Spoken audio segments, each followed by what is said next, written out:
నేనెందుకు నా దేవునికి దూరం అయిపోతూ ఉన్నాను? ప్రతి క్రైస్తవుడు ఆదివారపు ఆరాధనకు వచ్చేది దేవునికి దగ్గరగా బ్రతకాలనే, బాప్తిస్ము తీసుకునేది దేవునికి దగ్గరగా బ్రతకాలనే. 200 రూపాయలు పెట్టో 500 రూపాయలు పెట్టో పరిశుద్ధ గ్రంథాన్ని కొనేది దేవునికి దగ్గరగా బ్రతకాలనే. దేవునికి దగ్గరగా బ్రతకాలి అనే ఆశ గుండెల్లో ఎంతో కొంత గూడు కట్టుకున్న బ్రతుకుతున్న ప్రజలు కొద్దిమందే. బ్రతకాలని ఆశపడే ప్రజలు మాత్రం చాలా ఎక్కువ మంది. యెహోషువ దక్షిణ రాజ్యాలు స్వాధీనపరుచుకున్నాడు. వాటిలో స్వాధీనపరుచుకున్న మరొక రాజ్యం హెబ్రోను. హెబ్రోను అనగా సహవాసం అని అర్థం. ఎవరితో సహవాసం చేయటానికి మనం పిలువబడ్డామో ఒక మాటలో చెప్పాలంటే యేసుక్రీస్తు ప్రభు వారితో, తండ్రి అయిన దేవుడు పంపించిన పరిశుద్ధాత్మతో ప్రతి నిత్యం అన్యోన్య సహవాసం కలిగి ఆయనతో కలిసి బ్రతకటానికి మనమందరం పిలువబడ్డాం నిజమే. దేవునికి దగ్గరగా బ్రతకాలి అని ఆశపడుతున్నాం నిజమే. మరోసారి ఆలోచిస్తే ఆశపడుతున్న ప్రజలు ఎంతోమంది, దేవునికి దగ్గరగా బ్రతుకుతున్న ప్రజలు చాలా కొద్ది మంది. ఎందుకు ఒక వ్యక్తి దేవునికి దగ్గరగా బ్రతకలేకపోతున్నాడు? ఒకడు దేవునికి దూరస్తుడు అవటానికి కారణం ఏంటి? అసలు దేవునికి మనకు ఎలాంటి సంబంధం ఉండాలని పరలోకపు తండ్రి ఆశపడుతున్నారో వాక్యంలో మనం చూస్తే చూడండి. యోహాను మొదటి పత్రిక 1వ అధ్యాయం 7వ వచనం ఒకసారి నేను చదువుతాను. 6వ వచనం నుంచి 6వ వచనం కూడా చూపించుతాము నాతో కలిసి. ఆయనతో కూడా సహవాసము గలవారమని చెప్పుకొని చీకటిలో నడిచిన యెడల మనం అబద్ధమాడుచు సత్యమును జరిగింపకుందుము. అయితే ఆయన వెలుగులోనున్న ప్రకారం మనము వెలుగులో నడిచిన యెడల మనము అన్యోన్య సహవాసము గలవారమై ఉందుము. ఇక్కడ చక్కటి మాట అంటాడు. ఏమంటాడు? అన్యోన్య సహవాసం. చాలాసార్లు ఈ పదం మనం వాడతాం. ఆ భార్యాభర్తలు ఎంత అన్యోన్యంగా ఉంటారో, ఆ అన్నదమ్ముళ్ళు ఉన్నారే, ఆ అన్నదమ్ముళ్ళు ఎంత అన్యోన్యంగా ఉంటారో. మా సంఘానికి వచ్చే పలానా అక్కా చెల్లెళ్ళు ఉన్నారు, ఆ అక్కా చెల్లెళ్ళు ఎంత అన్యోన్యంగా ఉన్నారో, ఆ అత్తా కోడళ్ళు ఎంత అన్యోన్యంగా ఉన్నారో అనే పదం తరచుగా అక్కడక్కడ వింటాం, వాడుతూ ఉంటాం. అన్యోన్యత అంటే ఏంటి? 2 రోజులు కొట్లాడుకొని, 3 రోజులు హత్తుకొని, మరణ 4 రోజులు కొట్లాడుకొని వివాదాలతో సాగిపోయే సంబంధాన్ని అన్యోన్యత అంటారా? పొరపాటున అనరు. వారి మధ్యలో ఎన్నడూ విభేదాలు రాకుండా, మనస్మర్ధలు రాకుండా బ్రతుకు కాలమంతా ఒకరిని ఒకరు హత్తుకొని బ్రతికితే ఆ బంధాన్ని అన్యోన్య బంధము అంటారు. మనుషులతో మన బంధాలు ఎలా ఉండాలో అది తర్వాత ప్రక్కన పెడితే, ప్రతి క్రైస్తవుడు తన బ్రతుకులో దేవునితో అన్యోన్య బంధం కలిగిన వాడిగా బ్రతకాలి. నీకు నీ దేవునికి ఎన్నడూ ఎడబాటు కలగకూడదు. నీకు నీ దేవునికి ఎన్నడూ దూరం మిగలకూడదు. ఒక వారం రోజులు దేవునికి దగ్గరగా బ్రతికి ఇంకో 2-3 రోజులు దేవునికి దూరమై, నేను దేవునికి దూరం అవటం ఏంటిరా, నేను ఆయన రక్తంతో కడగబడిన దాన్ని కదా, ఆయన రక్తంతో కడగబడిన వాడిని కదా, నా ప్రభుని నేను హత్తుకోవాలి అని మరలా దేవుని హత్తుకొని ఓ 10 రోజులు దేవునికి దగ్గరగా బ్రతికి మరలా 2-3 రోజులు దేవునికి దూరం అయిపోవటం, ఇది అన్యోన్య బంధం అని అనిపించుకోదు. ఒక్కసారి ప్రభువుకు నువ్వు దగ్గర అయిన తర్వాత ప్రభువును చేరుకునే ఆ క్షణం వరకు ఎన్నడూ నీకు నీ దేవునికి మధ్యలో ఏ అడ్డుబండ రాకుండునుగాక. నీకు నీ దేవునికి మధ్యలో ఉన్న ఆ అవినావభావ సంబంధంలో ఏనాడు ఎడతెగిన అనుభవం లేకుండా అన్యోన్యతతో దేవుని సన్నిధిలో మనం బ్రతుకుదుముగాక. ఒక వ్యక్తి దేవునితో అన్యోన్య సంబంధం కలిగి దేవునితో కూడా నడవాలంటే ఆమోస్ గ్రంథంలో చక్కటి మాట రాస్తుంది. సమ్మతింపకుండా ఇద్దరు కూడి నడుతురా అంటాడు. చూడండి ఆ మాట. ఆమోస్ గ్రంథం 3వ అధ్యాయం 3వ వచనం. ఆమోస్, నాతో కలిసి, సమ్మతింపకుండా ఇద్దరు కూడి నడుతురా.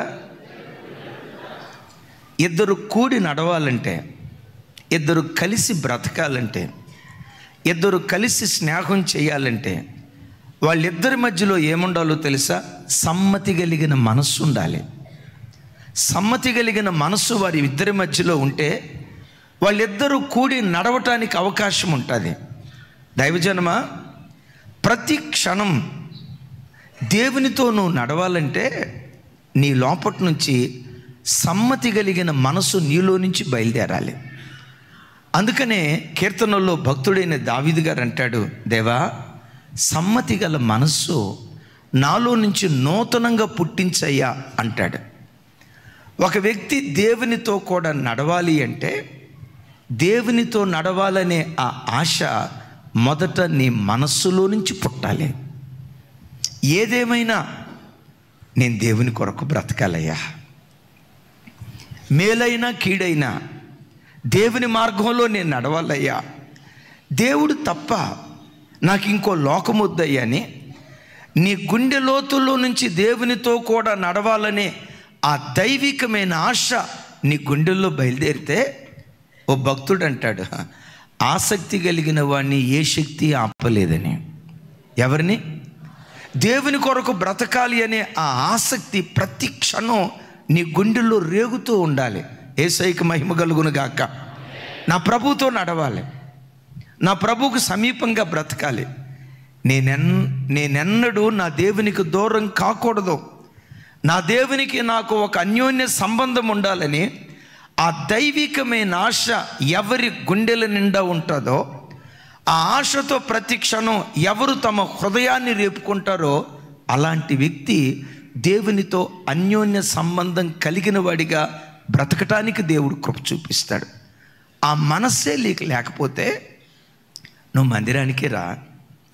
ఆ మనస్సే నీకు లేకపోతే మంచి సంఘంలోనే కూర్చో.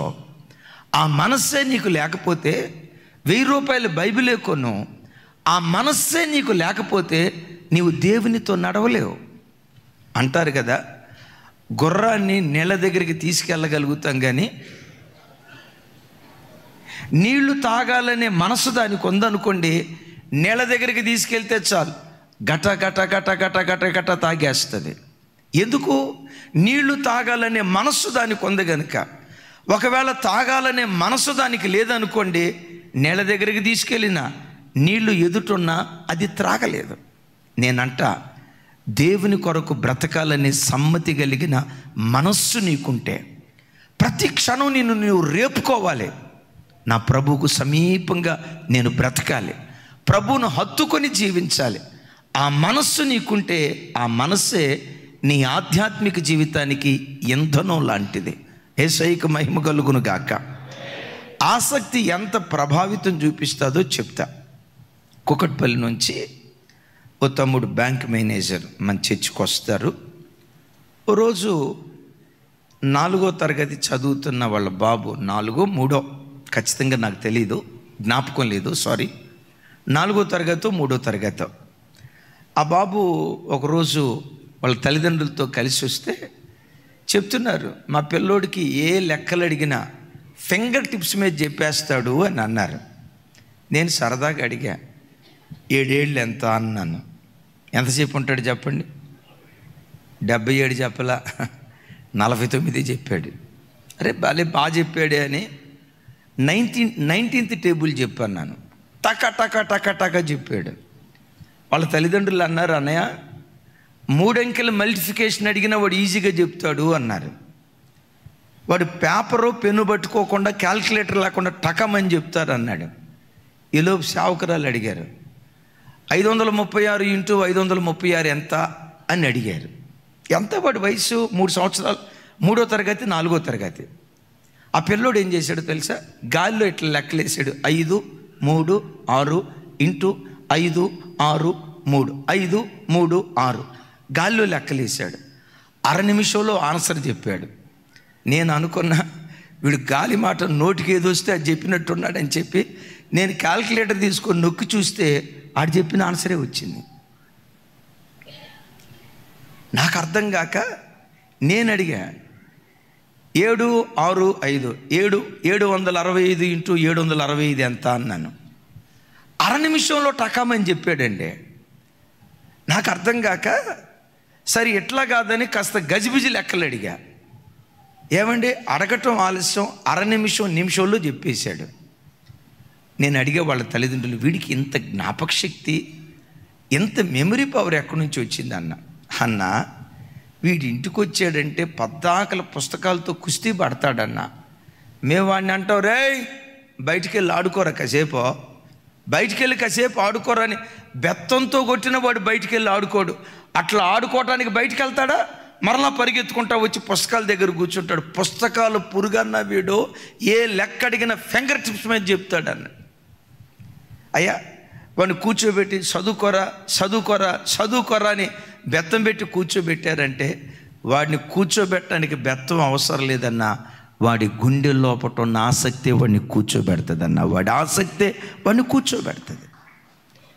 కొన్ని లెక్కలు అడిగితే వాడు ఏదో కబ్బాసా ఏదో చెప్పాడు.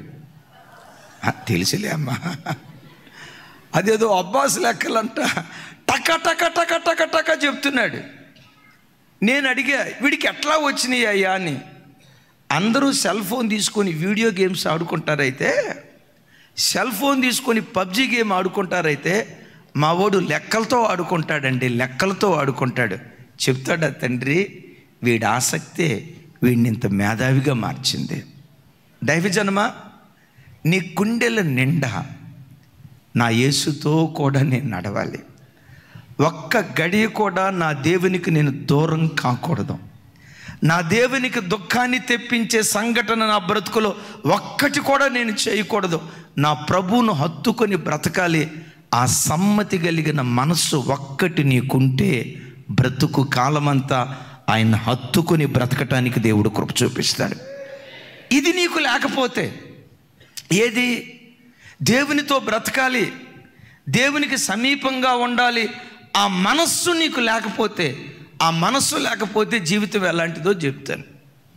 చేపల కూర చేసుకోవాలనుకున్నావు, చింతపండు పులుసు పూసావు, టమాటాలు వేసావు, కొత్తిమీర వేసావు, అన్నీ వేసావు, కానీ చివరికి చేపలు వేయాల. చేపలు లేని ఏం కూర అయిపోద్ది? అది చింత పులుసు అయిపోద్ది, కానీ చేపల కూర కాదు. అది చేపల కూర కావాలంటే ఏం పోయాలి? ఏమేయాలి? చేపలేని చెప్పండి. చేపలు వేయకుండా చింతపండు పులిసి కారం వేసి ఉప్పు వేసి అన్నీ వేసి అసలు వేయాల్సింది చేపలే లేదనుకోండి, అది చేపల కూర కాదు, చింతపండు పులుసు అయింది. నీ జీవితంలో అసలు సిసలైంది ఏదో తెలుసా? దేవుని కొరకు బ్రతకాలనే ఆ ఆసక్తి, సమ్మతి కలిగిన మనస్సు. బైబిల్లో ఒక ఆయన ఉన్నాడు, ఆయన 365 సంవత్సరాలు బ్రతికాడు. ఎవరై ఉండొచ్చు? టకమని చెప్పండి. చెప్పాలి. 365 సంవత్సరాలు బ్రతికాడు. ఆయన జీవితాన్ని గురించి బైబిల్లో ఏమని రాసి ఉంటుందంటే, 65 సంవత్సరాలు ఎలా బ్రతికాడో బైబిల్లో అంత స్పష్టంగా రాయలేదు, కానీ 65 సంవత్సరాల వయసులో పిల్లల్ని కన్నాడు. 300 ఏండ్లు దేవునితో కూడా నడిచాడట. దేవునితో కూడా నడిచి దేవుడు ఆయనను తీసుకుని వెళ్ళెను గనుక అతడు లేకపోయెను అని రాసి ఉంటుంది. చప్పలు కొడుతూ దేవునికి స్తోత్రాలు చెప్దాం. అతని లైఫ్ స్పాన్ ఎంత అంటే 365. ఈ 365లో ఎన్ని సంవత్సరాలు దేవునితో నడిచాడట? నేనంట, లోకంలో ఒక మనిషి పట్టుమని 3 రోజులు నికరంగా దేవునిలో బ్రతకలేకపోతున్నాడు. పట్టుమని నికరంగా 3 సంవత్సరాలు దేవునితో నడవలేకపోతున్నాడు. హానోకు జీవితాన్ని గురించి అద్భుతం ఏంటో తెలుసా? 300 ఏండ్లు దేవునితో కూడా నడిచాడట. 365 అయితే 65 సంవత్సరాలు దేవుడు లేకుండా నడిచాడు, దేవునితో కూడా నడిచాడు. మనకు అంత స్పష్టమైన ఆధారం లేదు, కానీ 300 సంవత్సరాలు మాత్రం చెప్పండి దేవునితో కూడా నడిచాడు. నేనంట 65 సంవత్సరాలు దేవుడు లేకుండా నడిచాడేమో తెలియదు, కానీ 300 సంవత్సరాలు దేవునితో కూడా నడిచాడు.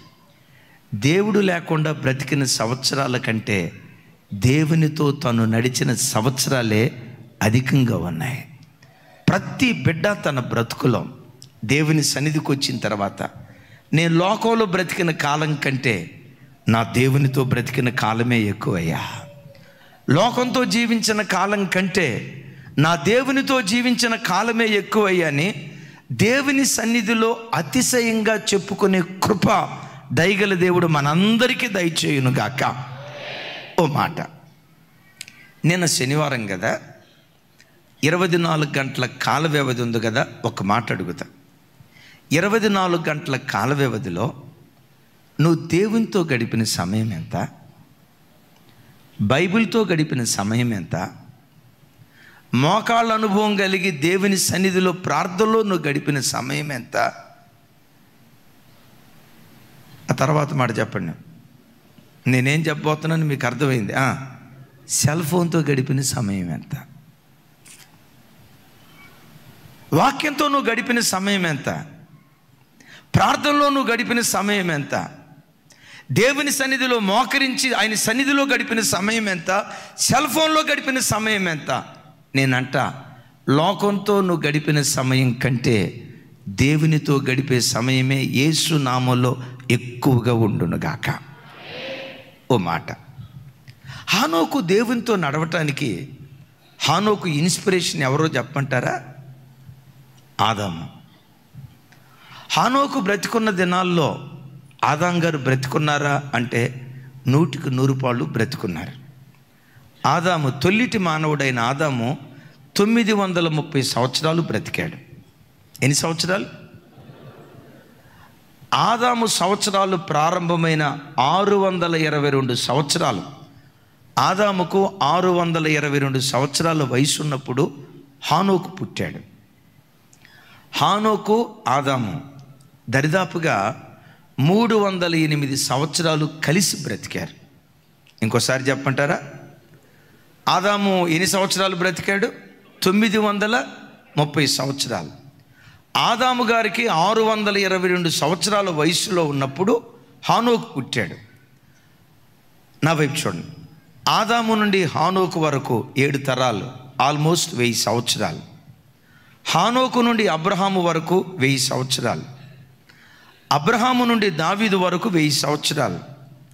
దావీదు మహారాజు కాలం మొదలుకొని రక్షకుడైన యేసుక్రీస్తు వారి కాలం వరకు 1000 సంవత్సరాలు.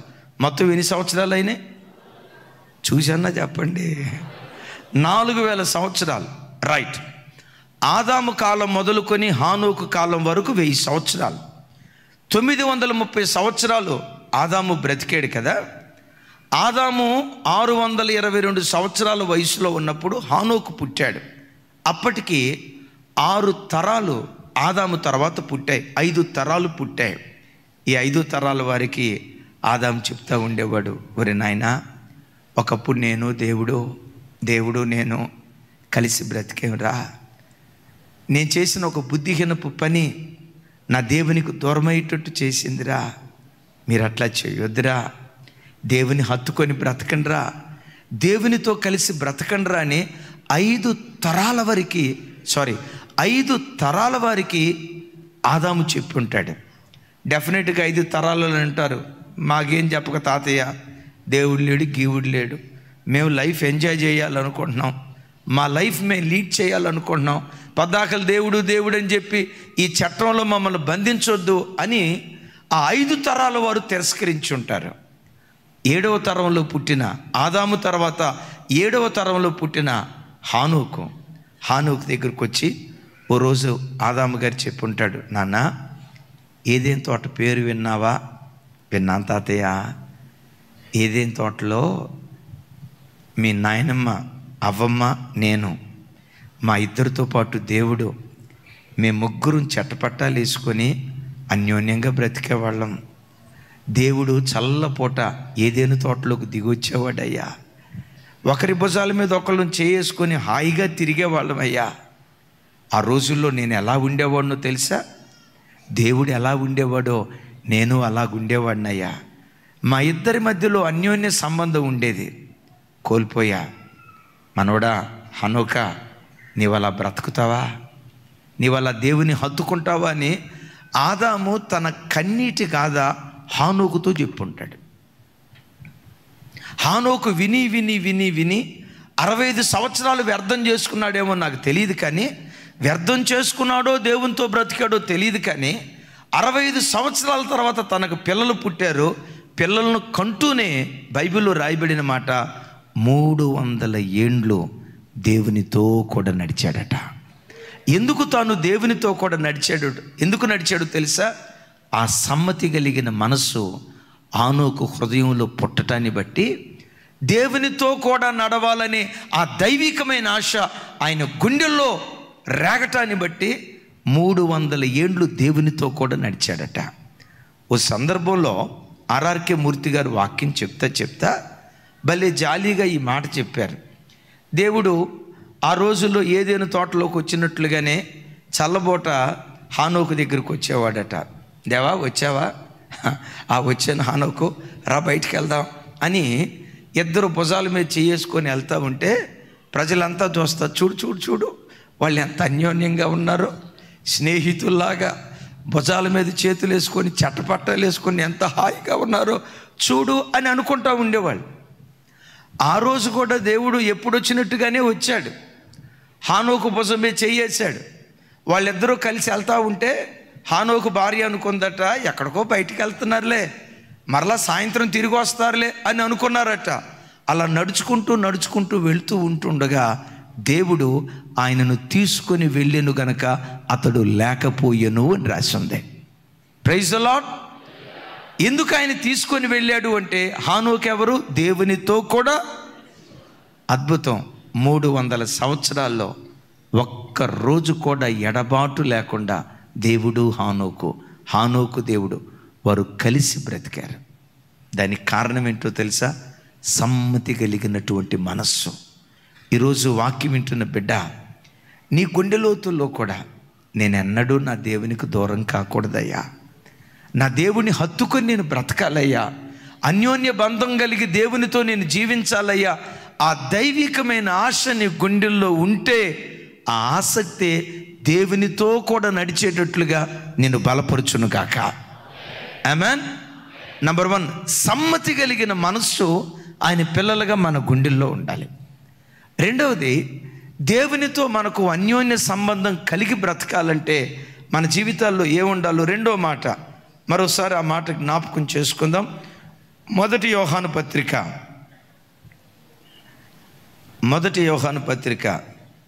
1 అధ్యాయం 5వ వచనం నుంచి 7వ వచనం వరకు మరొకసారి ఆ మాటలు చూద్దాం.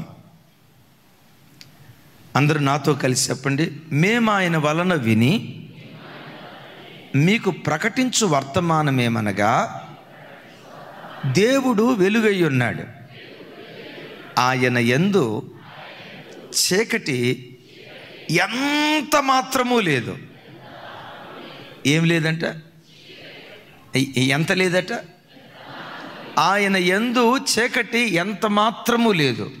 దేవుడు వెలుగై ఉన్నాడు. ఆమేన్. బిడ్డలారా, నా వైపు చూడండి. ఆయన వెలుగై ఉన్నాడు. వెలుగై ఉన్న దేవునితో నీకు నాకు అన్యోన్య సంబంధం కలగాలన్నా, వెలుగై ఉన్న దేవునితో మనం సహవాసం చేయాలన్నా, నీ యందు కూడా చీకటి ఎంత మాత్రము ఉండకూడదు. వెతికిన దేవునిలో చీకటి ఇంత కూడా లేదట. అంటాడు, ఆయన యందు చీకటి ఏమాత్రము. ఎందుకు? దేవుడు వెలుగై ఉన్నాడు అని రాస్తుంది. వెలుగై ఉన్న దేవునితో నాకు అన్యోన్య సంబంధం కలగాలంటే నేను వెలుగు సంబంధిగా బ్రతకాలి. చీకటి సంబంధిగా నువ్వు బ్రతికితే, చీకటి సంబంధిగా నువ్వు బ్రతుకుతూ వస్తే తెలియకుండా ఆ దేవుని సహవాసానికి నేను దూరం అయిపోతాం. చీకటి సంబంధి అని అంటున్నారు. అసలు చీకటి సంబంధి ఎలా ఉంటాడు? 2 మాటలు గుర్తుకు తెస్తాను. కొలస్సీలకు రాసిన పత్రిక చూడండి, ఆ మాట 1వ అధ్యాయం 13వ వచనం, అలాగే 1 యోహాను పత్రిక 2వ అధ్యాయం 9వ వచనం నుంచి 11వ వచనం వరకు నేను చదువుతాను.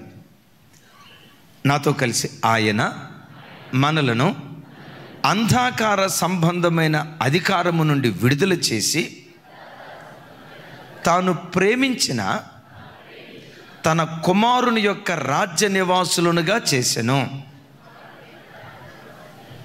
కుమారుని యొక్క రాజ్య నివాసులుగా చేసెను అనే చోట క్రింద పుట్టినట్లు ఏమి రాస్తాడో తెలుసా?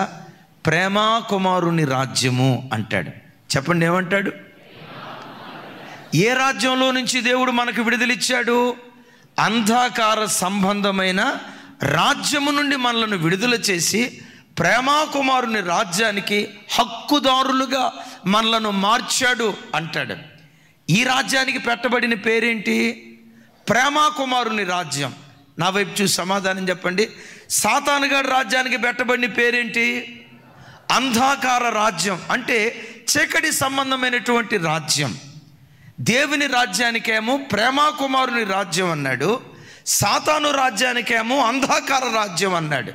దేవుని రాజ్యంలో ప్రేమ, క్షమ, ఆప్యాయత, వాత్సల్యత, కనికరం, కరుణ, ఇవన్నీ దేవుని రాజ్యంలో నిక్షిప్తమై ఉంటాయి.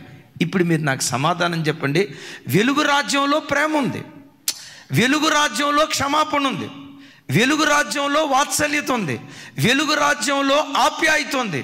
మరి చీకటి రాజ్యంలో ద్వేషం, కక్ష, పగ, ఈర్ష్య, వార్వలేనితనం, ద్వేషంతో కూడుకున్నటువంటి మనస్సు చీకటి సంబంధమైన సాతాను రాజ్యంలో ఇవి గూడు కట్టుకొని ఉన్నాయి. దైవజనమా, నీవు కక్షతో బ్రతికితే, నువ్వు ద్వేషంతో బ్రతికితే దేవునితో అన్యోన్య సహవాసం నువ్వు చేయలేవు. అప్పుడు నీవేమైపోతావో తెలుసా? నీవు చీకటి సంబంధిగా మారిపోయి దేవుని ప్రేమకు, దేవుని సహవాసానికి తెలియకుండా నువ్వు దూరం అయిపోతావు. దీని గురించే యోహాను భక్తుడు మాట్లాడుతూ ఇలా అంటాడు. 2వ అధ్యాయం చూడండి, భలే చక్కటి మాట. నాతో కలిసి చెప్పండి. వెలుగులోనున్నానని చెప్పుకొనుచు తన సహోదరుని ద్వేషించువాడు ఇప్పటి వరకు మరలా వెలుగులోనున్నానని చెప్పుకొనుచు తన సహోదరుని ద్వేషించువాడు ఎప్పటి వరకు. సార్, నేను బాప్తిస్మం తీసుకున్నాను సార్. బాప్తిస్మం తీసుకున్నావు నిజమే. ద్వేషం నీలో ఉందంటే ఎప్పటికీ నువ్వు చీకటి రాజ్యంలోనే ఉన్నావు అని దేవుడు అంటాడు. ఇక్కడ విన్నారు? ఇక్కడ వెలుగులోనున్నానని చెప్పుకొనుచు తన సహోదరుని ద్వేషించువాడు ఎప్పటి వరకు చీకటిలోనే ఉన్నాడు.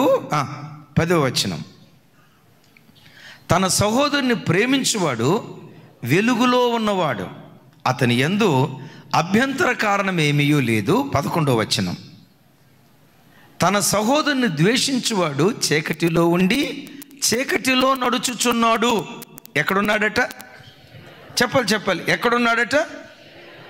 దైవజనమా, 2 రాజ్యాలు ఉన్నాయి. ఒకటి ప్రేమ కుమారుని రాజ్యం, 2వ రాజ్యం అంధకార రాజ్యం, చీకటి రాజ్యం. ఈ చీకటి రాజ్యంలో ఎప్పుడు ఏముంటుంది? ద్వేషం, పగ, కక్ష, అసూయ, కార్పణ్యం, వాళ్ళను వీళ్ళు ద్వేషించటం, వీళ్ళను వాళ్ళను ద్వేషించటం. సాతాను రాజ్యంలో ఎప్పుడు ఇదే ఉంటుంది. ప్రేమ కుమారుని రాజ్యంలో ఎప్పుడు ఏముంటుందో తెలుసా? ప్రేమ, క్షమ, దయ, వాత్సల్యం, ఆప్యాయత, అనురాగం, కీడు చేసిన వాడిని కూడా క్షమించి మరిచిపోయి వాడిని చేరదీయటం ప్రేమ కుమారుని రాజ్యంలో ఉంటుంది.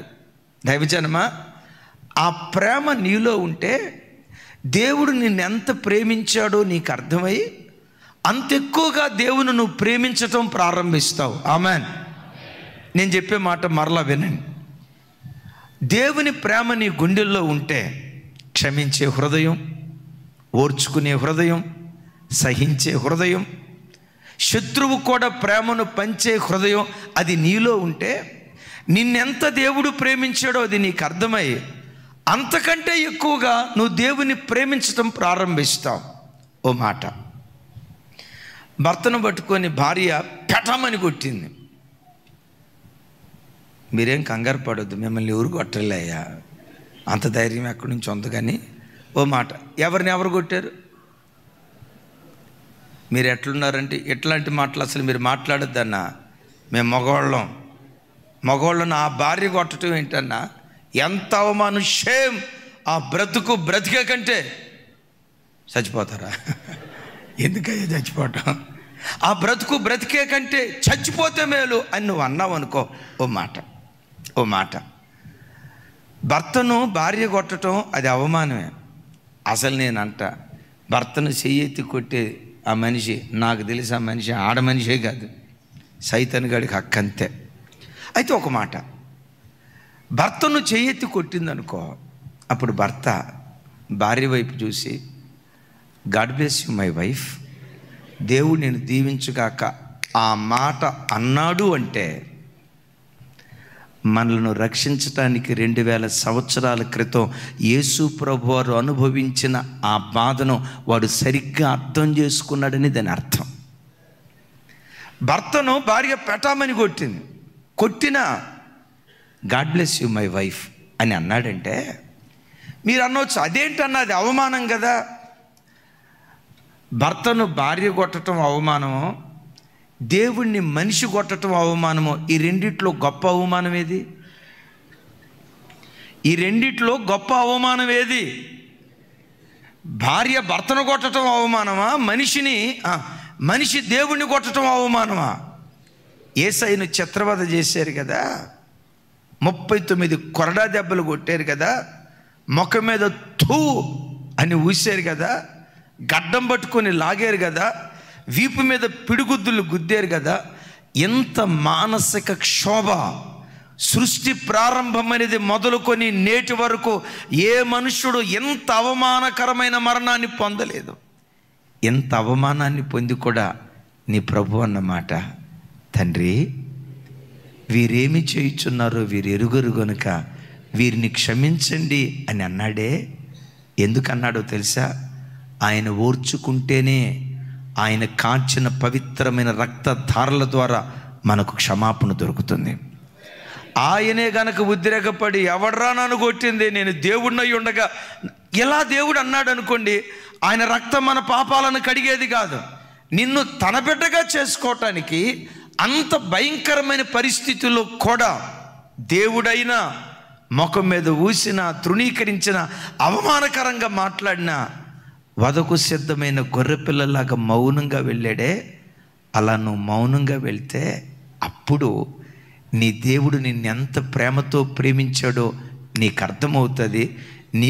నీవు ఆ దేవుణ్ణి అంతకంటే ఎక్కువగా నువ్వు ప్రేమించడం ప్రారంభిస్తావు. Praise the lord. ఏమంటే పంటి నొప్పి బాధ ఎంత తీవ్రంగా ఉంటుందో ఎవరికి తెలుస్తుంది? డాక్టర్ గారికా? షుగర్ పేషెంట్ బాధ ఎవరికి తెలుస్తుంది? చెప్పాలి గట్టిగా. షుగర్ పేషెంట్ బాధ ఎవరికి బాగా తెలుస్తుంది అంటే ఇంకో షుగర్ పేషెంట్కే తెలుస్తుంది. వాళ్ళిద్దరూ పక్కన కూర్చున్నప్పుడు షుగర్ ఎంత 150, నాకు 250. ఇంకొక ఆయన అంటాడు నాకు 350 ఉన్న స్వీట్ తింటా, తినో. ఈ షుగర్ పేషెంట్లు మాట్లాడుకునేది ఇది. ఒక షుగర్ పేషెంట్ బాధ ఇంకో షుగర్ పేషెంట్కి అర్థమైంది. దేవుడు నిన్నెంత ప్రేమించాడో నీకు ఎప్పుడు అర్థమవుతుందో తెలుసా? అవమానం గుండా వెళ్ళినప్పుడే నీకు అర్థమవుతుంది. తృణీకారాల గుండా వెళ్ళినప్పుడే నీకు అర్థమవుతుంది. ద్వేషాల గుండా వెళ్ళినప్పుడే నీకు అర్థమవుతుంది. సరే, ఒకప్పుడు ప్రభువును ఎరగక మునుపు వాళ్ళెవరో సిలువ వేశారు.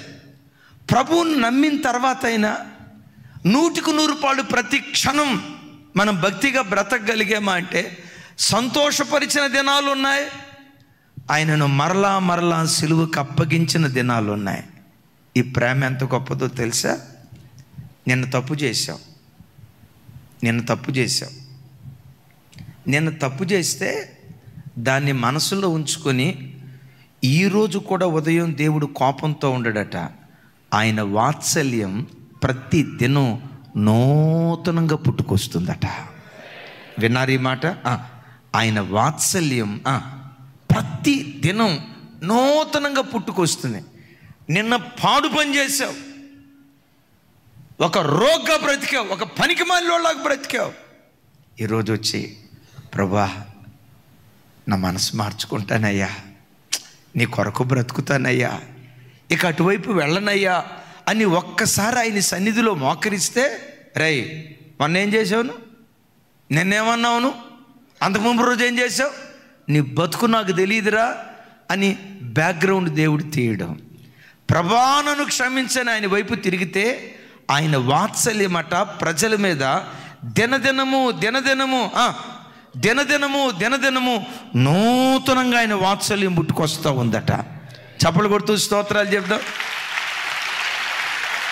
ఏమండి ఒక మాట, ఇంట్లో మీ భార్యాభర్తల మధ్య గొడవైందనుకోండి, నాకు తెలిసి వారం రోజులు 10 రోజులు బందులు, స్ట్రైకులు, రాస్తా రోకోలు, నిరాహార దీక్షలు ఉంటాయా ఉండవా? ఉంటాయా? మా కృపమ్మ తల్లి చూడి ఎంత గట్టిగా చెప్తుందో. మీరేమనుకుంటారో తెలుసా? ఆయన బలకరిస్తే నేను బలకరిస్తా. మీరేమనుకుంటారో తెలుసా? మగవాళ్ళం అసలు తగ్గకూడదు. వచ్చి క్షమాపణ అడిగితే ఈ విషయంలో మా విజయ్ బ్రదర్కి అయితే టన్నులు ఉంటుంది. కావలసినంత తూకం వేస్తే గొలుసులు కూడా దిగిపోవాల్సిందే. వచ్చి పలకరిస్తే అప్పుడు నేను మాట్లాడతాను. నేనంట మనుషులం కదా. ఒక వ్యక్తి ఏదైనా చేస్తే సంవత్సరాల తరబడి వాడు ఆ రోజు నన్నేమన్నాడో తెలుసా? ఆవిడ పలానా రోజు నన్నేమందో తెలుసా? సంవత్సరాలు గడిచిన తవ్వుకుంటానే పోతాం. చాలాసార్లు చెప్పాను. ఒకరోజు ఒక తల్లి చెప్తుంది, అన్నయ్య మా పెళ్ళైన కొత్తలో 1987 సంవత్సరం ఆగస్టు నెల 15వ తారీఖు ఉదయం 9:45:55 మా అత్త ఏమందంటే స్టార్ట్ చేసింది. ఎపిసోడ్లుగా చెప్పుకుంటా వస్తే నేను అనుకున్నా, ఈ మనిషికి ఏ మెమరీ పవర్ రా నాయన, కంప్యూటర్ సిప్ కూడా సెల్లుల ముందు సరిపోయేటట్లేదు. 1987 సంవత్సరం ఆగస్టు నెల ఉదయం 9:45:55 ఎంత కరెక్ట్గా చెప్తుంది. అబ్బాయి ఏ మెమరీ పవర్ రా నాయన అని చెప్పి మొత్తం ఒక అర్ధగంట చెప్పిందండి. స్క్రీన్ అట్లా కళ్ళ ముందు చూపించినట్టు చెప్పింది. నేను అనుకున్నా ఏ మెమరీ పవర్ రా అని చెప్పి ముగింపులో అన్నా, సిస్టర్ నేను ఆదివారం మీ చర్చికి వెళ్ళారా అన్న. వెళ్ళకపోవటం ఏంటి, వెళ్ళేమని గారు అందే. నేను ఆదివారం మీ అయ్యగారు ఏం వాక్యం చెప్పారన్న. అది ఎట్టా గుర్తుంటుంది అందే. మరి ఈ చెత్త అంతా ఉన్నప్పుడు అది ఎట్ట గుర్తుంటుంది చెప్పండి. నేనంట నీ స్వభావం నా స్వభావం ఎలాంటిదో తెలుసా? ఎవడైనా ఒక మాట అన్నాడంటే సంవత్సరాలు గడిచిన తర్వాత కూడా వాడు పలానా రోజు ఏమన్నాడంటే, వీడు పలానా రోజు ఏమన్నాడంటే, నీ దేవుడు ఎలాంటివాడో తెలుసా? ఆయన వాత్సల్యం దినదినము నూతనంగా ఆయన పిల్లలైన మన పట్ల పుడుతూ ఉంది. యేసయ్యకు మహిమ కలుగును గాక. దైవజనమా, ఆయనతో అన్యోన్య సహవాసం నీకు కావాలి అంటే నీలో చీకటి ఎంత మాత్రం ఉండకూడదు. ఏంటో ఆ చీకటి? పగ, ద్వేషం, ప్రతీకారం, కక్ష, క్రోధం, ఈర్ష్య. ఇవి మనస్సులో పెట్టుకున్నవాడు దేవునితో అన్యోన్య సహవాసం చెయ్యలేడు. ఆమేన్. ఎందుకు? ఆయనలో చీకటి ఎంత మాత్రము, ఇంకోసారి, ఆయనలో చీకటి ఎంత మాత్రము. మూడవది, పాపమైన చీకటి మనలో ఉందంటే, పాపమనే చీకటి కలిగిన వాడు ఎన్నటికీ ఎప్పటికీ దేవునితో అన్యోన్య సహవాసం చేయలేడు. మన పాపం ఏం చేస్తుందో తెలుసా? తెలియకుండా దేవునికి మనల్ని దూరంగా తీసుకొని వెళ్తుంది. నీలో ఉన్న పరిశుద్ధత, పవిత్రత దేవునికి నిన్ను దగ్గరగా తీసుకొచ్చునుగాక. బైబిల్లో మరో అద్భుతమైన వ్యక్తి చూడండి. ఆదికాండం 6వ అధ్యాయం 9వ వచనం.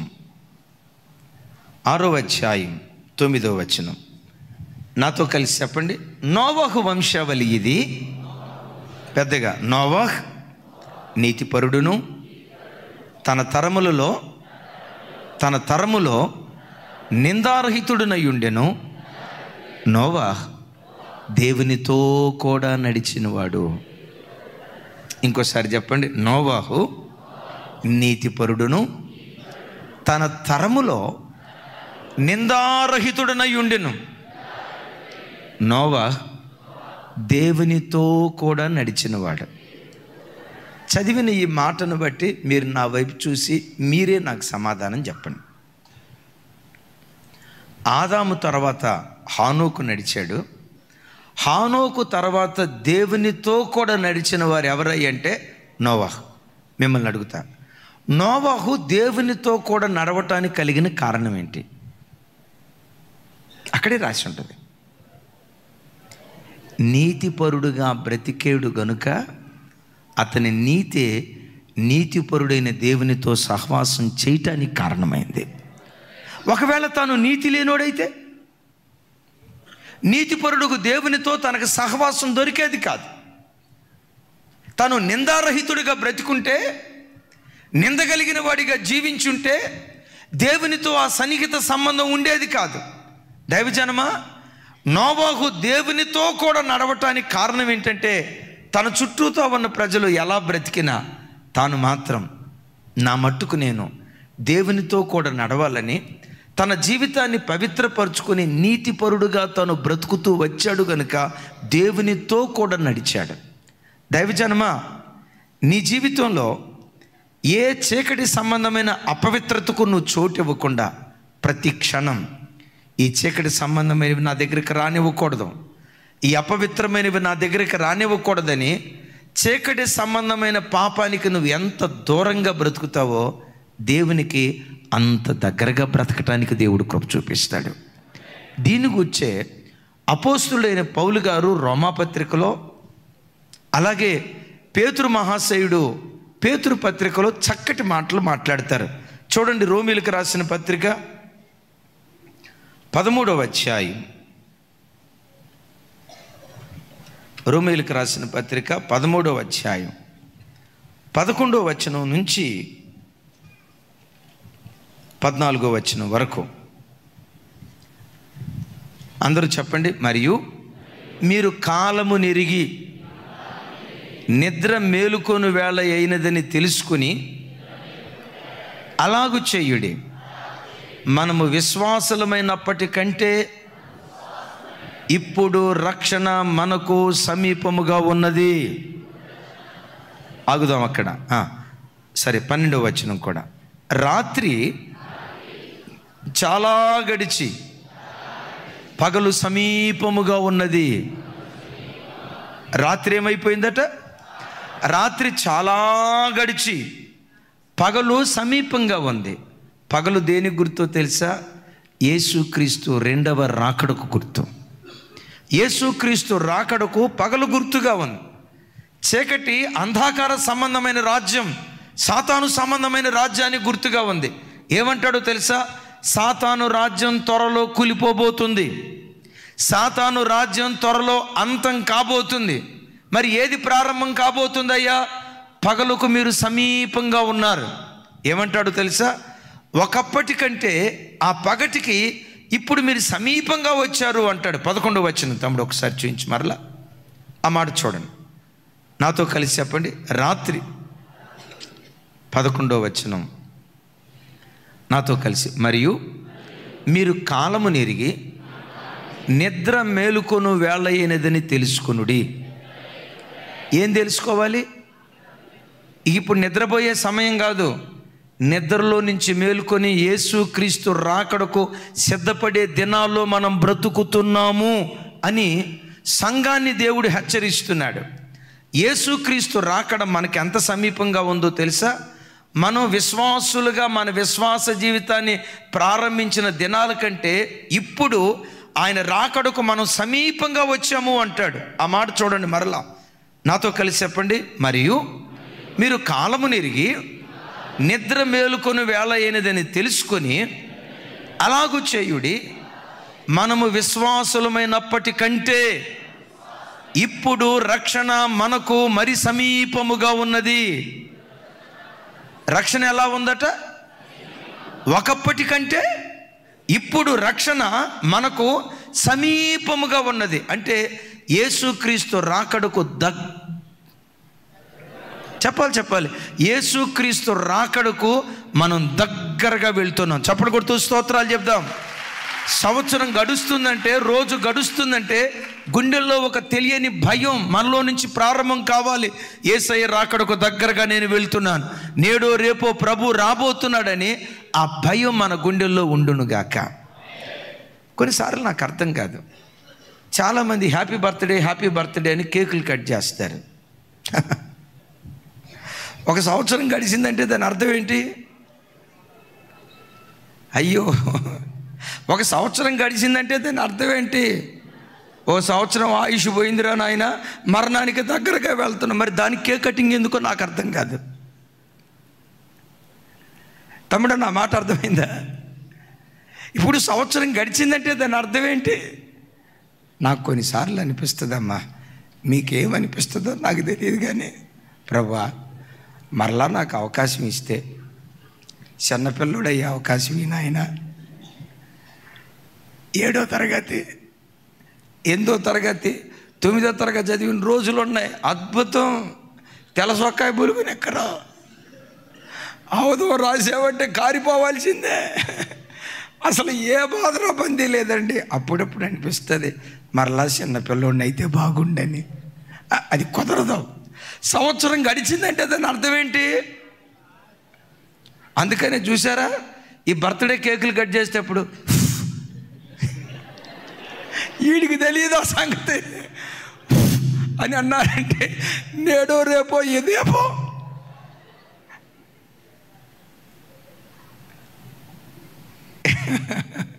అన్నా నిజామాబాద్ అన్న వినండి, కేక్ కట్ చేసేటప్పుడు అంత హ్యాపీగా పాట పాడి అంటారు. నాకు అర్థం కాదు ఎంతకి ఎందుకు ఊదినట్టు. అంటే ఈ ఊదే కార్యక్రమానికి మనిషి ఎట్లా వెళ్తున్నాడని, దగ్గరగా వెళ్తున్నాడని. ఇక్కడ అంటాడు, మనం విశ్వాసులుగా ఉన్నప్పటికంటే ఇప్పుడు రక్షణ మరెక్కువ సమీపమైనది గనుక ఇది నిద్రపోయే సమయం కాదు, మేలుకొనే సమయం. చీకటి సంబంధులుగా బ్రతికే సమయం కాదు, వెలుగు సంబంధులుగా బ్రతికే సమయం. అంధకార సంబంధమైన క్రియలు విసర్జించి తేజో సంబంధమైన ఆయుధాలు మనం ధరించాలి అంటాడు. చప్పలు కొడుతూ స్తోత్రాలు చెప్దాం. క్రైస్తవ సంఘం అంధకార సంబంధమైన క్రియలు విసర్జించాలి. మీరు అనొచ్చు, ఏంటయ్యా అంధకార సంబంధమైన క్రియలు? 13వ వచనంలో అంటాడు, చూడండి ఆ మాటలు. ఏంటయ్యా అంధకార సంబంధమైన క్రియలంటే? నాతో కలిసి చెప్పండి. అల్లరితో కూడిన ఆటపాటలైనా, మత్తైనా, కామ విలాపాలైనా, పోకిరి చేష్టలైనా లేక, కలహమైనను మత్సరమైనను లేక, పగట యందు నడుచుకొనినట్లు మర్యాదగా నడుచుకొందుము. మెట్టుకు ప్రభు అయిన యేసుక్రీస్తును ధరించిన వారై శరీరేచ్ఛలను నెరవేర్చుకొనుటకు శరీర విషయమే ఆలోచన చేసుకొనుడి. విన్నారు ఈ మాట? ఇందాక చదివినటువంటి క్రియలు ఉన్నాయి చూసారా, అవి అంధకార సంబంధమైన క్రియలు. ఇవి చీకటిలో జరిగించేటువంటి క్రియలు. ఏంటి? అల్లరితో కూడుకున్న ఆట పాటలు. ఏంటి? మత్తు, మద్యపానం. ఏంటి? కామ విలాపాలు. ఏంటి? పోకిరి చేష్టలు. వింటున్నారా? కలహం, ఒకరిని చూసి ఒకరు అసూయపడే మత్సరం. ఇవన్నీ ఏ క్రియలు అంటాడు? చెప్పాలి. ఇవన్నీ ఏ క్రియలు అంటాడు? మనము చీకటి సంబంధులుగా బ్రతకటానికి ఇప్పుడు మనం చీకటి కాదు. ఎఫెసీ పత్రికలో అంటాడు కదా, పూర్వము మీరు చీకటై ఉన్నారు, ఇప్పుడైతే వెలుగు సంబంధులై ఉన్నారు. అంటే వెలుగు సంబంధులై ఉన్న మనం ఏం చేయాలి? విసర్జించాలి పోకిరి చేష్టలను, పోకిరి మాటలను విసర్జించాలి. ఏం చేయాలి? కామ విసర్జించాలి. అల్లరితో కూడుకున్న ఆటపాటలు, వాటిని మనం విసర్జించి అంధకార సంబంధమైన క్రియలను విసర్జించి తేజో సంబంధమైన ఉపకరణాలను ధరించేవారిగా దేవుని సన్నిధిలో మనం బ్రతుకుదుముగాక. ఒకసారి గట్టిగా చప్పట్లు కొడుతూ దేవునికి స్తోత్రాలు చెప్దాం. మరోసారి చప్పట్లు కొడుతూ దేవునికి స్తోత్రాలు చెప్దాం. చెప్పండి, వాటిని ఏం చేయాలట? చెప్పాలి, వాటిని ఏం చేయాలట? నీవు చీకటి సంబంధివి కాదు. ఒకప్పుడు అవి నువ్వు చేసేవాడివి. పూర్వము మనము చీకటై ఉన్నాం. ఇప్పుడైతే వెలుగు సంబంధులుగా మనం బ్రతుకుతున్నాము అని మాట్లాడతాడు. మీకు తెలుసా, చిన్న కుమారుడు తండ్రికి ఎందుకు దూరం అయిపోయాడు? దుర్వ్యాపారం చేసి అని రాసి ఉంటుంది. ఏం చేసి? దుర్వ్యాపారం అంటే మీరేమనుకుంటారంటే మేబీ బ్రాందీ షాపు నడిపుంటాడు, మేబీ నాటుసార నడిపుంటాడు, మేబీ గంజాయి వ్యాపారం చేసి ఉంటాడు అని అనుకుంటారు. లేదు. దుర్వ్యాపారం అనే దానికి పేతురు మహాశయుడు చక్కటి నిర్వచనం ఇస్తాడు. చూడండి, పేతురు మొదటి పత్రిక 4వ అధ్యాయం. అందరూ చూడండి ఆ మాట. 3-4 వచనాలు. 3-4 వచనాలు. రైట్. మనము పోకిరి చేష్టలు, దురాశలు, మద్యపానము, అల్లరితో కూడిన ఆటపాటలు, త్రాగుబోతుల విందులు, చేయదగని విగ్రహ పూజలు మొదలైన వాటి యందు నడుచుకొనుచు అన్యజనుల ఇష్టము నెరవేర్చుటకు గతించిన కాలమే చాలును. అపరిమితమైన ఆ దుర్వ్యాపారమునందు. ఏ వ్యాపారం? 3వ వచనం చూపించుతాడు. ఏ వ్యాపారం? పెద్దగా చెప్పాలి. ఏ వ్యాపారం అంటది? ఏంటా దుర్వ్యాపారం? సారా అమ్మటం కాదు, బ్రాందీ షాపులు నడపటం కాదు, గంజాయి అమ్మటం కాదు. ఏంటయ్యా దుర్వ్యాపారం అంటే? పోకిరి చేష్టలు. దైవజనమా వింటున్నారా? పోకిరి చేష్టలు, దురాశలు, మద్యపానం, అల్లరితో కూడిన ఆటపాటలు. కొంతమంది అంటారు, మేము తాగమండే, కాకపోతే తాగుబోతోళ్ళ మధ్యలో కూర్చుంటామండే. వాడు లీటర్లు మందు తాగుతున్నా, క్వార్టర్లు ఎత్తున్నా, నేను మాత్రం థమ్సప్పేనండి, నేను మాత్రం పెప్సీనేని అంటాడు. కూర్చుంటాడా? 2 రోజులు బాగానే ఉంటాడు, థమ్సప్ పెప్సీయే. వారం రోజులు బాగానే ఉంటాడు, 2వ వారం బాగానే ఉంటాడు. ఇక 3వ వారం అందు చూసారా, వాడు క్వార్టర్ అయితే మనోడు పేపాలు లేపేస్తాడు. పేకాట ఆడేవాళ్ళని మారుస్తానని వెళ్ళాడట పేకాట ఆడేవాళ్ళ దగ్గరికి. ఆ పెద్ద సేవకుడు చెప్పాడట, రేయ్ ఆల్రెడీ నువ్వు పేకాట ఉన్న అలవాటు ఉన్నవాడు, వాళ్ళ మధ్యలోకి పోవద్దురా, పోతే నీ పని అయిపోతురా, వద్దురా అంటే, అన్నా నా వైపు చూడు, నాకు ఆత్మల భారం ఎక్కువ అన్నా, ఆ పేకాట వాళ్ళనే మార్చాలని ఆత్మదేవుడు నన్ను ప్రేరేపిస్తున్నాడన్నా. ఒరే, ప్రేరేపిస్తే మంచిదేరా, వాళ్ళు అక్కడి నుంచి ఇక్కడికి వచ్చిన తర్వాత, ఇంటికి వచ్చిన తర్వాత వాళ్ళకి సువార్త చెప్పరా అంటే అన్నాడట, లేదు, అక్కడే వాళ్ళ మధ్యలో, నేను ఎవరి మధ్యలో పేకాట ఆడానో వాళ్ళ మధ్యలో నేను సువార్త చెప్పాలనుకుంటున్నానన్నా అన్నాడట. ఒరేయ్, ఇట్లాంటి మాటలు బైబిల్ ఏం చెప్తుంది? త్రాగుబోతుల విందులో కూర్చోకూడదు అని వాక్యం అంటుంది. ఏమంది? త్రాగుబోతుల విందులో కూర్చోకూడదని వాక్యం అంటుందిరా. నువ్వు వెళ్ళొద్దంటే, అన్నా ఆత్మ నన్ను సరే పోరా, ప్రేరేపిస్తే పోరా అన్నాడు. వీళ్ళు పేకాట ఆడుతున్నారు. వాళ్ళతో అన్నాడు, ఒరే బాబు సువార్త చెప్తాను ఆగరా, ఉండండి ఒక్క నిమిషం అన్నాడు. తర్వాత సువార్త నువ్వు సైలెంట్గా ఉండని వీళ్ళు పేకాట ఆడుతున్నారు. ఈ పేకలు పట్టుకొని ఆట ఆడుతూ ఉంటే ఈ నిలవబడి ఇంతకు మునుపు పాడాడు కదా, చూస్తాను, రై అది కాదు, ఈ ఆకై, ఈ పేకై, అది వద్దురా, ఇది తీసే అన్నాడట. 2-3 సలహాలు ఇచ్చాడు. ఈడు ఓడిపోయేటట్టున్నాడట. ఈడేం చేశాడో తెలుసా? నువ్వులే, నేను కూర్చుంటాను, నేను ఈడి పేకాట ఆడటం స్టార్ట్ చేశాడంట. నువ్వు వెలుగు సంబంధివి, వెలుగు సంబంధులతోనే నీకు స్నేహం ఉండాలి. వెలుగుకు చీకటికి ఏం పొత్తు? నీతికి దుర్నీతికి ఏమి సాంగత్యం? విశ్వాసి అవిశ్వాసితో విజ్జోడిగా ఉండకూడదు, దేవుని వాక్యం ఉంటుంది. బిడ్డలారా, ఒక మాట చెప్తాను, నీలో కొంచెం చీకటి చోటు చేసుకున్నా తెలియకుండా దేవునితో ఉన్న అన్యోన్య సహవాసానికి నువ్వు దూరం అయిపోతావు. ఆదాని చెప్పుంటాడు హానోక్కి. హానోకు తర్వాత ఆ తర్వాత తరం వారికి మెతూషలాగా చెప్పుంటాడు. ఆ మెతూషల ఆ తర్వాత ఆయన నోవాహుకు చెప్పుంటారు, అయ్యా ఆదాం తాత, ఆదాముకు అవ్వకు మధ్యలో సాతాను జొరబడిందట, అవకాశం ఇవ్వటాన్ని బట్టి దేవునితో సహవాసం కోల్పోయారట. ఆయనతో సహవాసం కోల్పోకుండా ఉండునట్లుగా ఏ చీకటికి అవకాశం ఇవ్వద్దని చెప్పుకుంటూ వస్తే నోవాహున్నాడు చూసారా, నీతిపరుడుగా బ్రతికేడు కనుకే దేవునితో విడదీయలేని పవిత్రమైన బంధం కలిగి బ్రతికాడు. ఓ మాట చెప్పమంటారా, ఎక్కడైనా నీ హృదయంలో చీకటికి చోటిస్తే చీకటి కార్యాలు చేసేవాడు వెలుగు దగ్గరకు రాలేడట. వినండి ఈ మాట, యోహాను సువార్త, యేసు ప్రభు వారు చెప్తారు చూడండి. యోహాను సువార్త 3వ అధ్యాయం 19వ వచనం నుంచి 21వ వచనం వరకు ఒకసారి ఆ మాట చూడండి నాతో కలిసి. ఆ తీర్పు ఇదే, వెలుగు లోకములోనికి వచ్చెను, కానీ తమ క్రియలు చెడ్డవైనందున మనుషులు వెలుగును ప్రేమింపక చీకటినే ప్రేమించిరి. దుష్కార్యములు చేయు ప్రతి వాడు వెలుగును ద్వేషించును, తన క్రియలు దుష్క్రియలుగా కనపడకుండునట్లు వెలుగునొద్దకు రాడు. ఎందుకు వెలుగు దగ్గరికి రాడు?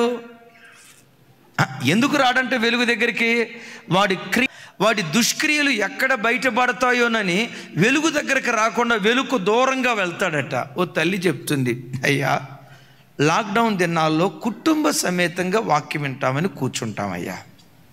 మీరు వాక్యం చెప్పేటప్పుడు భార్యాభర్తలు ఎలా ఉండాలి, అందరం కూర్చుంటామయ్యా. నేను వింటాను, మా ఆయన వింటాను. సడన్గా మీరు వాక్యం చెప్తా కొడుకులు ఎలా ఉండాలి అని కొడుకులు పేరెత్తారా, అప్పుడు దాకా టీవీ ముందు కూర్చున్న మా వాడు సైలెంట్గా వెళ్ళిపోతాడయ్యా. రే కూర్చోరా అంటే మమ్మీ అంటాడు. ఒరే అట్లా ఎన్నిసార్లు పోతావురంటే, లేదు మమ్మీ నేను అర్జెంట్ అని పోతూ ఉంటాడట. ఎందుకాడు కూర్చోడయ్య అంటే, చీకటి సంబంధమైన క్రియలు కలిగిన వాడు వెలుగు దగ్గరికి రాలేడు. చూడండి, అంటే వెనక కూర్చున్న వాళ్ళు ఏదో భక్తిహీనులు, ముందు కూర్చున్న వాళ్ళు ఏదో భక్తిపరులు అనేది కాదు నా అభిప్రాయం. ఒక వ్యక్తి రక్షించబడిన ప్రారంభ దినాల్లో ఫుల్ ఫీట్కి ఎదురుగా కూర్చోవాలి. దైవ సేవకుని ముఖాంతరంలో నుంచి వాక్యం వినాలి. దేవుడు ఏం మాట్లాడతాడో ఆసక్తిగా వాక్యం విందాం అని వెలుగుకు సమీపంగా వస్తాడు. వెలుగుకు సమీపంగా ఆత్మలో బలంగా ఉన్నంత కాలం ముందొచ్చి కూర్చోవాలి, అందరికంటే ముందు వరుసలో కూర్చోవాలి, వాక్యం వినాలి, ఆసక్తిగా వస్తాడు. కొంచెం బలహీనత వచ్చిందనుకో, చూడండి 3వ వరుస నుంచి 6వ వరుసకి హై జంప్ అయిపోతాడు, 6వ వరుస నుంచి 60వ వరుసకి లాంగ్ జంప్ అయిపోతాడు. ఆ తర్వాత ఎక్కడ కూర్చుంటాడో తెలుసా? తమ్ముడు వచ్చావా?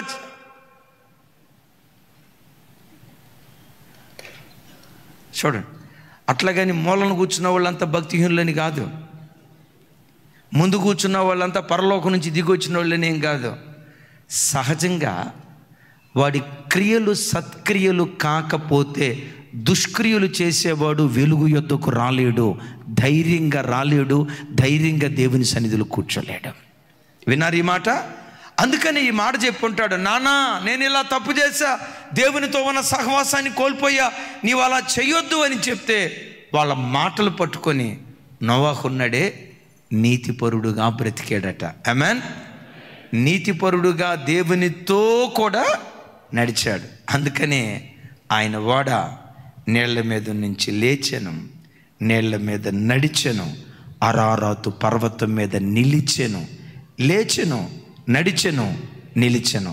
నువ్వు దేవునితో కూడా నడిస్తే జలప్రలయం లాంటి ఎన్ని ఆపదలు వచ్చినా ఆపదల్లో మునిగిపో, వాటిలో తేలియాడే కృపదేవుడు నీకు అనుగ్రహిస్తాడు. Praise the lord. ఆ జలాలు నిన్ను ముంచలేవు. శ్రమల మధ్యలో కూడా ఎలా నడవాలో నా దేవుడు నీకు నేర్పటం ప్రారంభిస్తాడు.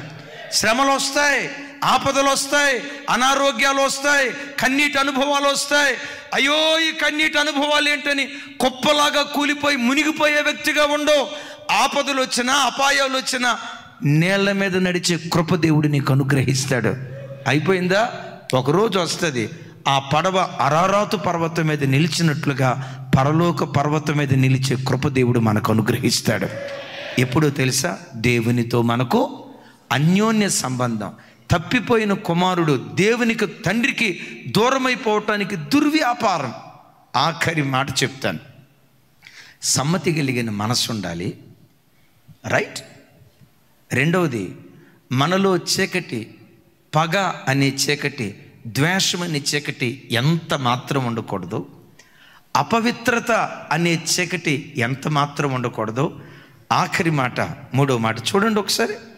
దెసలోనికీయులకు రాసిన మొదటి పత్రిక 5వ అధ్యాయం 5వ వచనం నుంచి 8వ వచనం వరకు నేను చదువుతాను.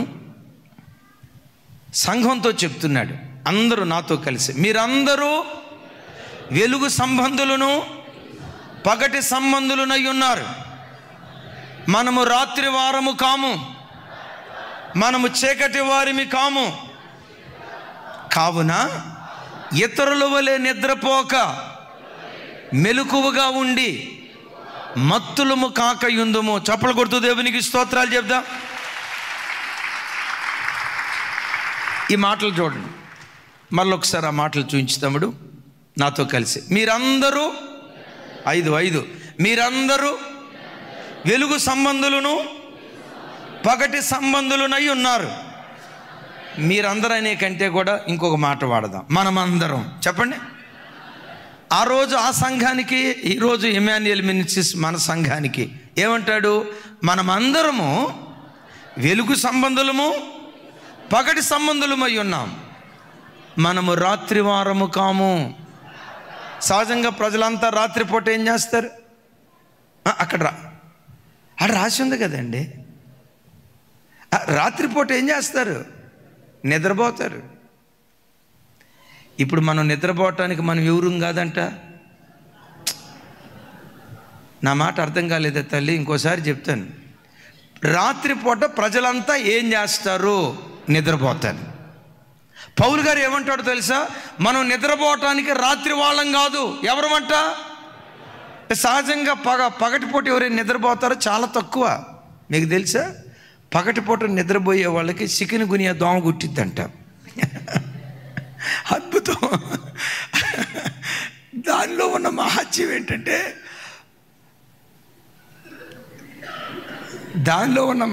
ఏంటంటే, రాత్రిపూట పొరపాటును కుట్టదంట.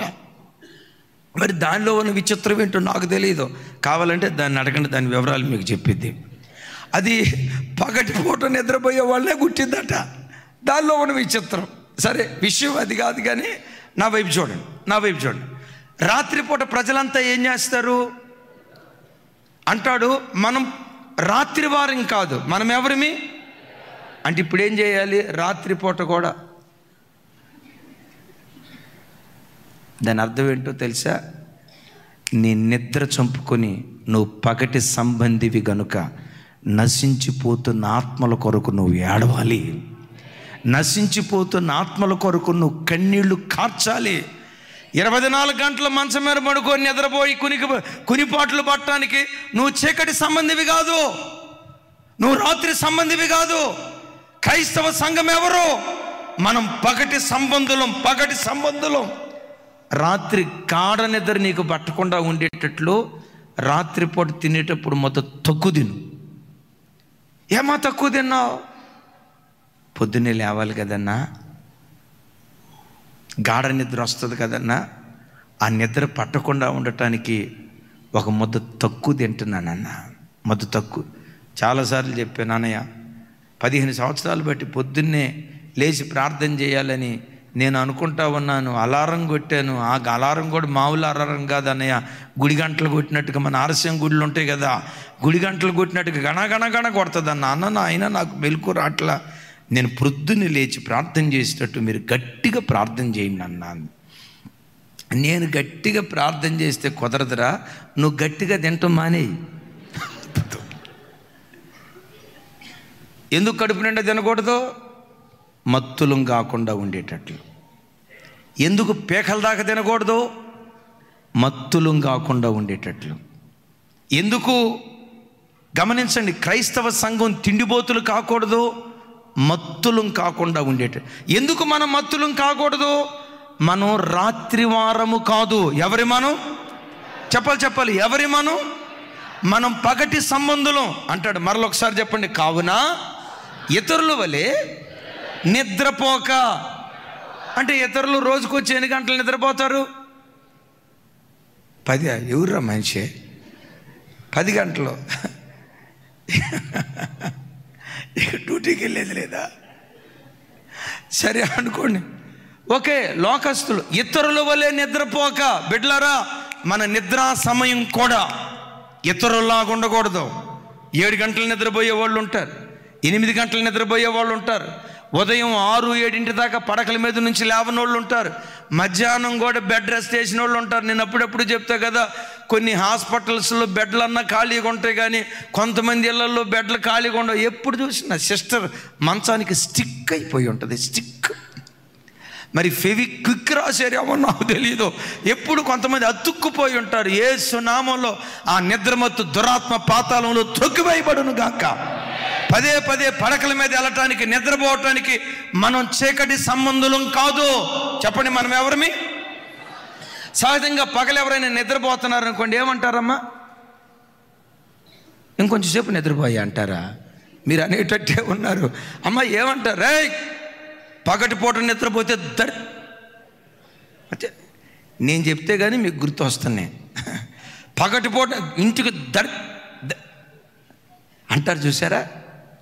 వినండి. మనం చీకటి సంబంధులం కాదు. ఎవరిమి? మనకు పగలు రాత్రి ఒకటే. రాత్రి కూడా మనకేమై ఉంది? చెప్పాలి.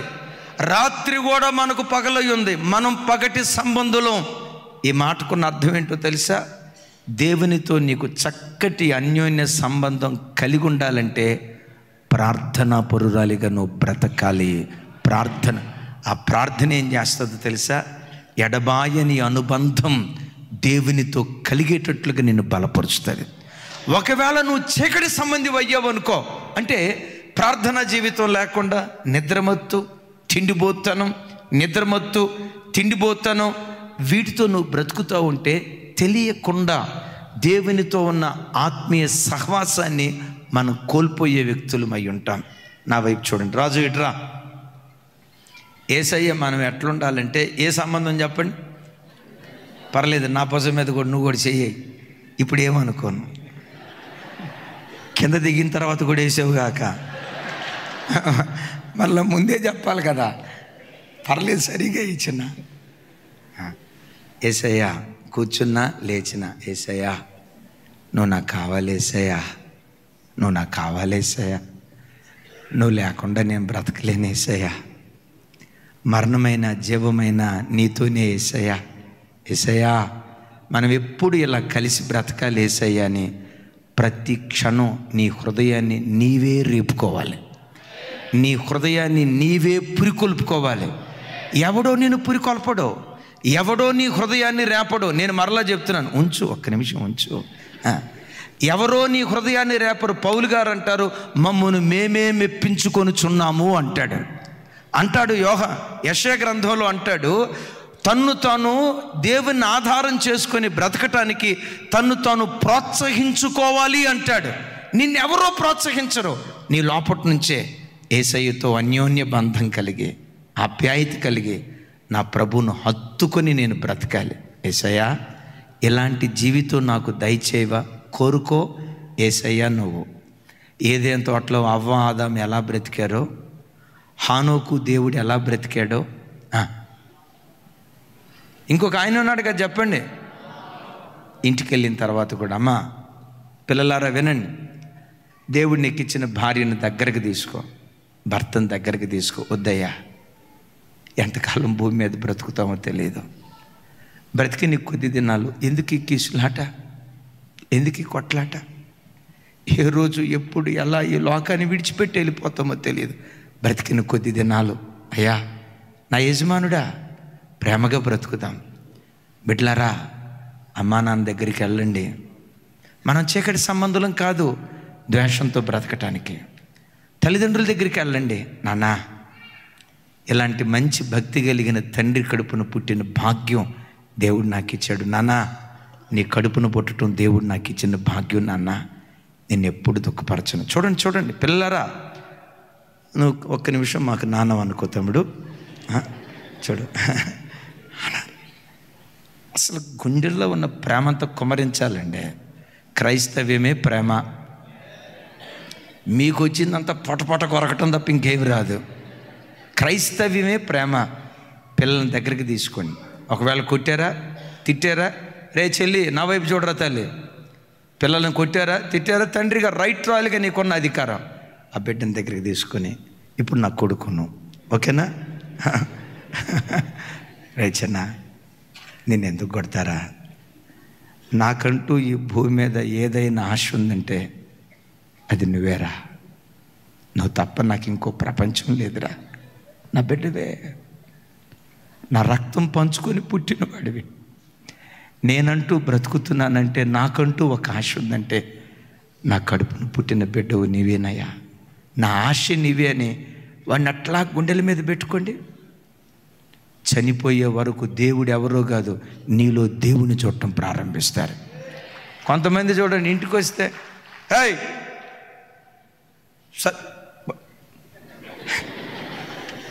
అటెల్